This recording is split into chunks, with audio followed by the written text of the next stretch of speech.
few weeks ago I started work on a children's picture book about a little mouse who discovers the joy of gardening for the first time with the help of his granddad and some other animals around the garden. The progress we've made so far is we've got some character sketches of the other animals in the story. So we've got a mole who is an expert potter and provides the plant pot to grow little mouse's first flower in. We've got a worm who is an absolute expert on everything involving soil, and we've got a pigeon who knows all the best places to find the best seeds. Also done the first draft of the front cover and the first draft of one full page illustration, and last week I sat down and I wrote out the entire story and I plotted out all of the 32 pages for the picture book. Today we're going to work on 2 of Mel's pages. Yeah. Hope you enjoy!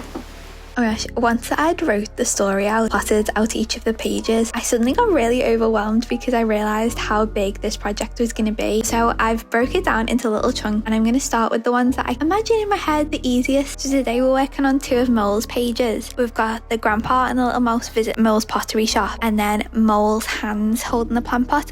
There's going to be pages in between these 2, so you're not going to open the book and see these 2 next to each other. But I just thought they'd be nice to work on together, so that's it to do this today. But we're going to start with Mole holding the plant pot for no other reason than that's the easiest. The key colour that I want to associate with Mole is pink. I want throughout the book, whenever you see pink, you know Mole's about to turn up or she's going to be involved somewhere. I've popped Mole in the corner as a reference, and I've got a really rough initial sketch. This is a really simple illustration, so I didn't spend too long on it, and now I'm just blocking in some of the shapes so that we can add details and textures in a minute.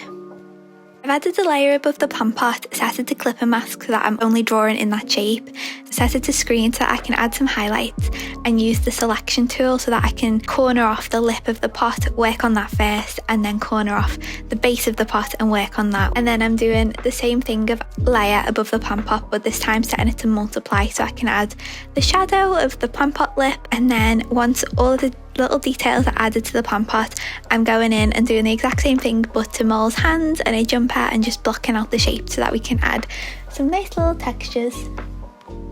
Because this is a much closer picture of Mole's hands, I want to take advantage of the fact that you'd see more details than you normally would and maybe add some like knitted pattern detail.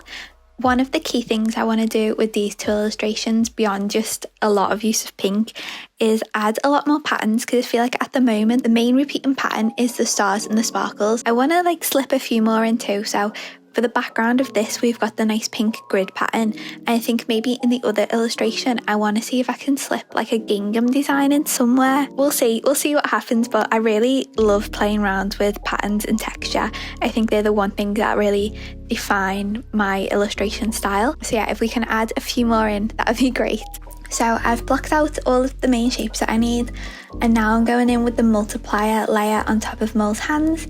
I'm just adding some shadows for where her jumper sits and then where the plant pot sits, adding the little lines for her fingers, and then adding some white and very light pink highlights to the tips. Moles have the end of their snout and the end of their little fingers are very light. And then I'm going into the jumper and doing the exact same thing with a multiplier layer, adding the ribbon along the jumper and then adding the little stitch details. It's making me laugh a lot because my dog is currently sat on my knee wearing this exact jumper. So if you're wondering where I got the design from this, it is thanks to my dog's Christmas tree jumper that looks exactly the same.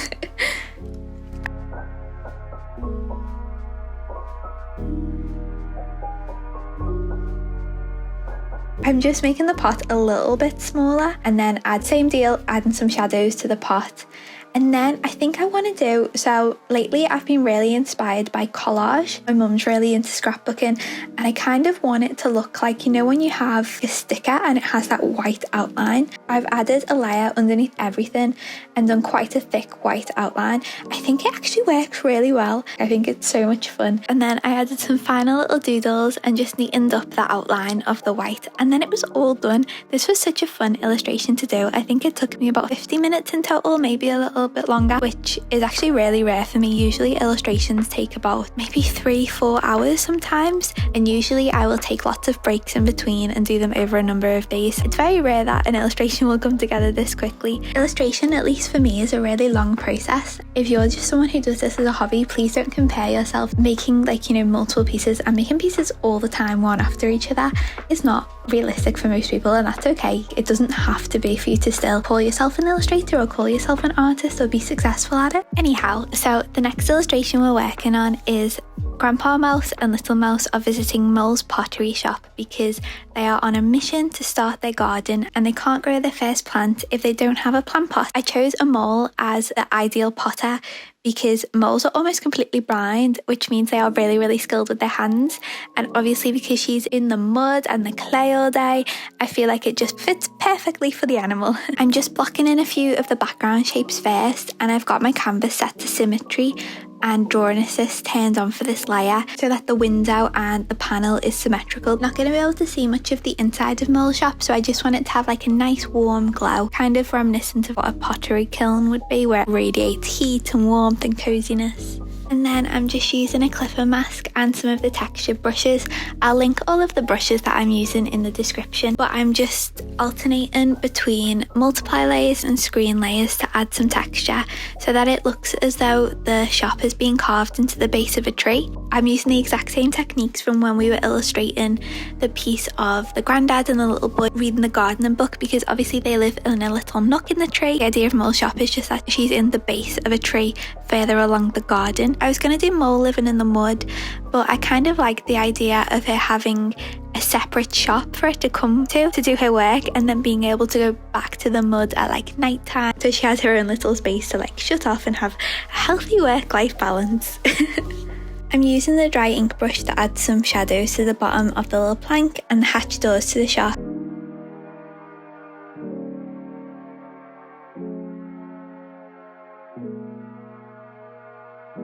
And then instead of redrawing it in the middle to make the window shadow, I'm just duplicating the layer we did earlier, reducing the size a bit so that it like tucks into the centre, and then setting it to multiply and changing the colour to brown and reducing the opacity just so that it mirrors the arch perfectly in the centre of the window.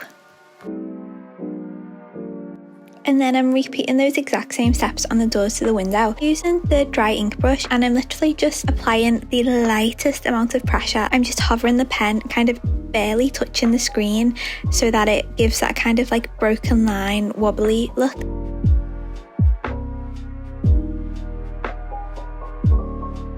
And then I'm adding some star highlights, reducing the opacity, and then going on to the texture of the grass.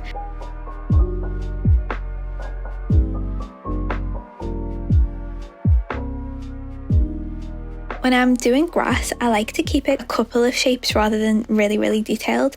So I've added a couple of blades of grass, mostly in the corners, and a few little tiny ones into the centre. And then I'm just adding some circle highlights. And for the colour of the grass, I chose the colour that we just used before for Mole's jumper, because Mole's going to be peeping through that little window in the centre. So I thought it would be a really nice way to tie it together. And then I'm going into the little details in the back of Mole's shop. So the idea is that you can kind of see what would be behind that. Sometimes when you look into a shop, if it's something that's not in focus and it's quite far away, all of the colours kind of blend into one, and that's kind of the idea I'm going for here. So I'm just blocking in the outline of shapes that you'd expect to see in a pottery shop. Bowls and cups and plates and little jars. I've done it all in the same colour and not overly detailed, because it's not meant to draw loads of your attention, but it's just meant to give the idea of what's behind it. When I was trying to think of what could fit here, I was looking at pictures of the old Brambley hedge illustrations, and I loved how they always had cups hanging on little hooks and then little like old sweet jars. It all felt so cozy.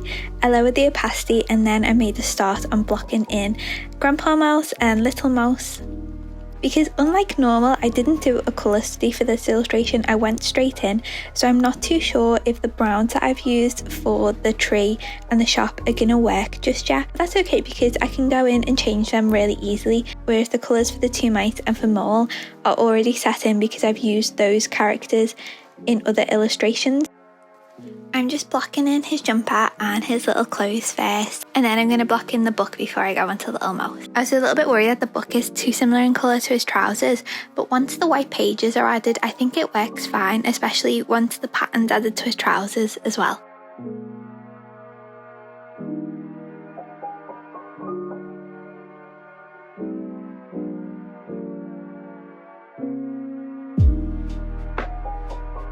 So I'm just adding the pages and then, oops, I messed that bit up, fixing the pages.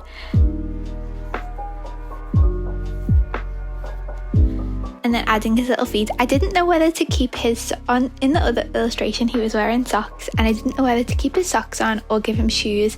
I thought no, probably just be barefoot. I've done all the other animals barefoot. Sometimes giving animals clothes seems completely normal, but giving them shoes always feels really, really odd. I love the little mouse's little hat. I didn't include it when he was sat inside. I think it's just his equivalent to wearing an outside coat. And then while I'm here, before I add any of the textures to either of the mouse, I'm going to do the same thing and just block in mole as well, because it makes sense to do them all as one. I'm doing the same layer for each of their skin and then a separate layer for each of their clothes as well.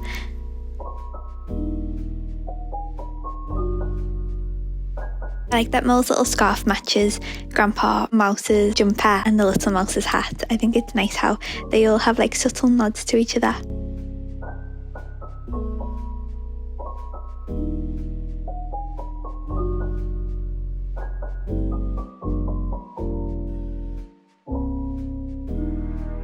And then her jumper's green, but once the texture's added, it'll be a little bit darker than the little mouse's green jumper.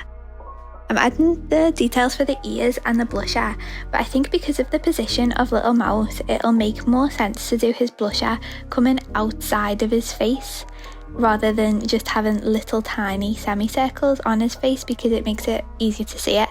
I think it's just like a fun little detail too.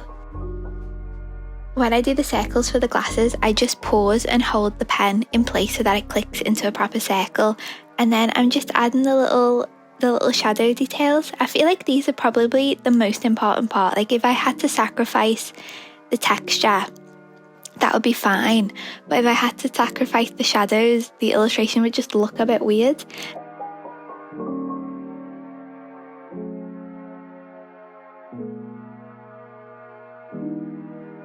I'm doing the exact same thing that we did in the other illustration and highlighting Mole's little snout and her little hands, and then adding the shadows to her as well. I love Mole. I think Mole might be my favourite character. She's so sweet.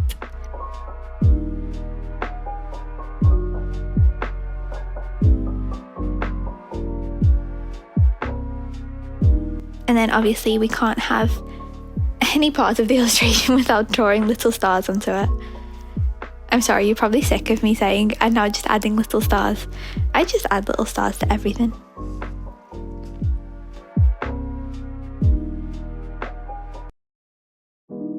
Now that Mole's in place, I'm just messing around a little bit with the background that we did earlier for inside the shop, so that Mole is the main focus and the things in the background aren't taking too much of your attention away.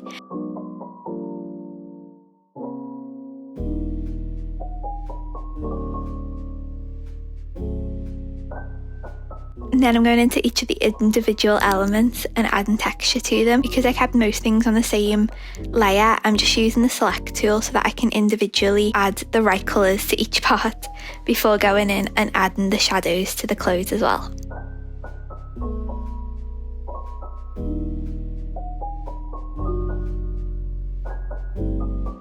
And then the little stitch detail.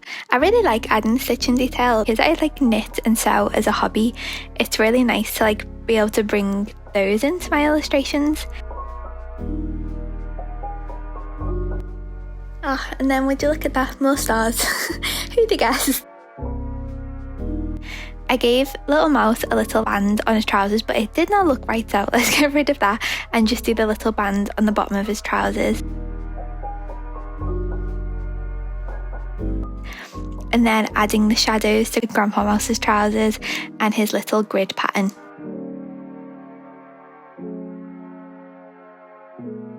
Which is the same pattern that we used on the background before for the mole holding the little pot, so it all ties together.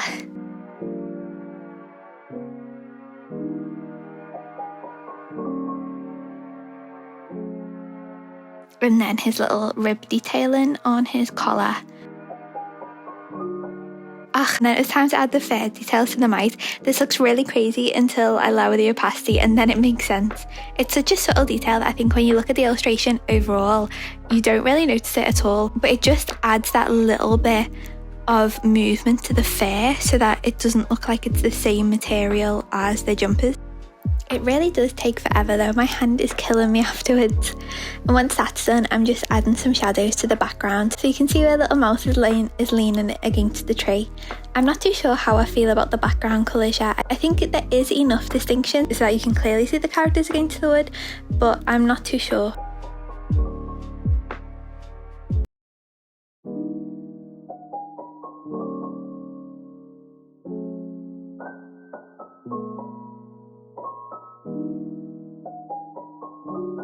But before I play around with that, I need to add the signage to Mole's shop and the front cover of the book. This actually took me a really long time. There were about 7 different takes of me writing this, rubbing it out and writing it again. Partly because I didn't quite know how I wanted the lettering to look, but mostly because I'm dyslexic and I spelt all 3 words wrong every single time. So 8th time a charm.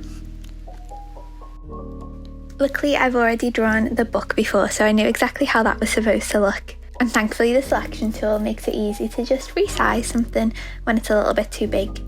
And now that all of the main character details are done, I actually took a break for a little bit and then came back so that I could have fresh perspective on what to do about the background colours. I decided to try and lighten them all up.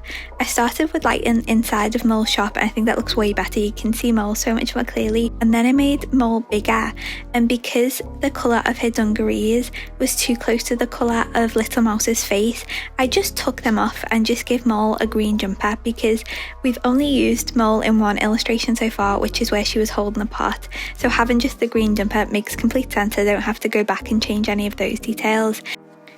And then I thought, you know what, I'm just going to try it. I'm just going to see what it would look like if instead of the tree being brown, it was pink. Oh my gosh, I think it was like such a breath of fresh air. Like I just think the entire piece looks so much lighter and brighter and more fun, and the characters really stand out now. And it just, it went from being a piece that I really felt so unsure about to feeling like so much better and so right. And then I wasn't sure whether to do a toadstool or a tree stump, but I think because I've now changed the colour of the tree to pink, I think the tree stump fits perfectly and it looks really good against the pink background. And this is where I want Mole to be able to display her little pots and trinkets, and it's also where I want to bring some of the gingham in that I spoke about earlier. To do the texture on the tree stump, I'm using the exact same process that we used at the very beginning of the illustration, using a texture brush first and then adding a clipping mask and a multiply layer on top with the dry ink brush, and just lightly doing like wobbly lines and little circles to give kind of bark effect. And then I'm adding the rings of the tree onto the top.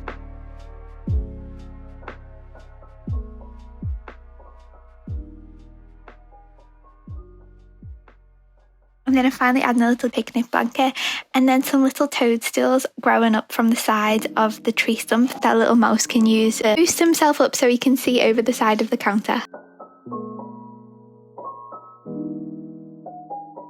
I really wanted Mole's window shop to emphasise how little Mouse is, because I think when he's on his own next to plants and trees and stuff, he could be any age because all mouse are smaller than plants and trees. So relative to Mole and relative to Grandpa Mouse, it was important that he was significantly smaller than them both, because he's meant to just be a little child learning about the world and the garden for the first time. And then I'm just adding some of Mole's favourite little bowls and trinkets for her to sell on her little blanket outside of her shop. I'm using the same techniques that we've used this entire illustration to add the highlights and the shadows, and then adding some little gift tags, and then repeating that exact process on the mushrooms.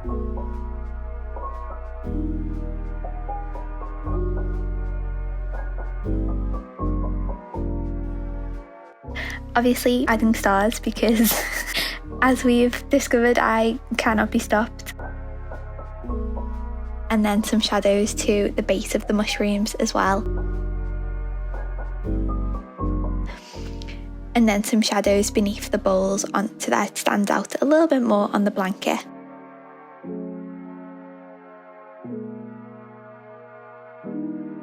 And then the final touch was to add a price list to Mole's window. I wasn't sure exactly what kind of pattern to do this, so I played around with a few different styles, but I think I really like this one. It's just nice and simple and playful, and you can imagine like Mole sitting down and writing it himself. I wasn't sure what currency to use though, so I decided that in this world everyone pays with acorns, because I feel like acorns have loads of uses. You could use them to like make things, you could eat them. I feel like they'd just be quite a valuable resource in the animal kingdom.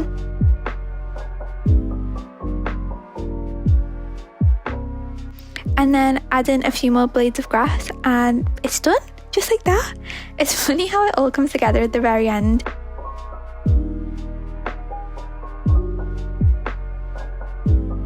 This is what they both look like together. When I was working on it, up until the point where we changed the background from brown to pink, I really wasn't sure if it was going to work out, but I actually really love it. I think it works really well, and I really like seeing it next to the picture of Mole holding a plant pot. This is what it will look like in a book. Obviously, the plan isn't to have these next to each other, but if they were, I actually think it works really well. But yeah.